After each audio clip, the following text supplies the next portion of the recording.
পবিত্র ঈদুল আজহা উপলক্ষে ঘরমুখী মানুষের চাপ বাড়তে শুরু করেছে সদরঘাট লঞ্চ টার্মিনালে। দক্ষিণাঞ্চলের বিভিন্ন জেলায় যেতে লঞ্চে ভিড় করছেন হাজারো যাত্রী। বিস্তারিত তৃপ্তি তেওয়ারির প্রতিবেদনে। প্রিয়জনের সঙ্গে পবিত্র ঈদুল আজহা উদযাপন করতে রাজধানী ছাড়ছেন কর্মজীবী মানুষ। সকাল থেকেই সদরঘাট লঞ্চ টার্মিনালে দেখা যায় ঘরমুখ যাত্রীদের ভিড়।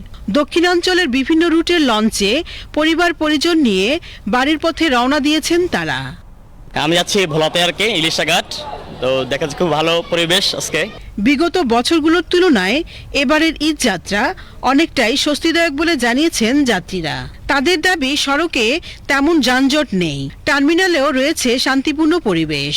আমরা আসতে খুব সুন্দরভাবে আসছি, সুবিধাভাবে আসছি, কোনো অসুবিধা হয় না, কোনো রকম যানজট নাই, একদম ফ্রি ভাবে আসছি, কোনো সমস্যা হয় নাই ইনশাল্লাহ। এবারে যাতায়াতের জন্য কিন্তু খুবই ভালো, কোনো মানে সমস্যা হয় না যাইতে। এছাড়াও অতিরিক্ত ভাড়া আদায়ের অভিযোগও রয়েছে তুলনামূলকভাবে কম। ভাড়া সরকার যেভাবে নির্ধারিত করে দিয়েছে ওইভাবে আছে, কোনো হয়রানি নাই, এবং আমাদের নির্ধারিত ভাড়া যেটা ওটার মধ্যে আছে এখনো। এদিকে যাত্রীদের চলাচল নির্বিঘ্ন করতে টার্মিনালের পল্টন ও আশেপাশের ফুটপাত থেকে অবৈধ দোকানপাট সরিয়ে নিয়েছেন বিআইডব্লিউটিএ। আসলে তো দেখতাম যে অনেক ফুটপাতে অনেক দোকানপাট বসতো, এখন মোটামুটি আসলে দেখছি সব ফ্রি আছে।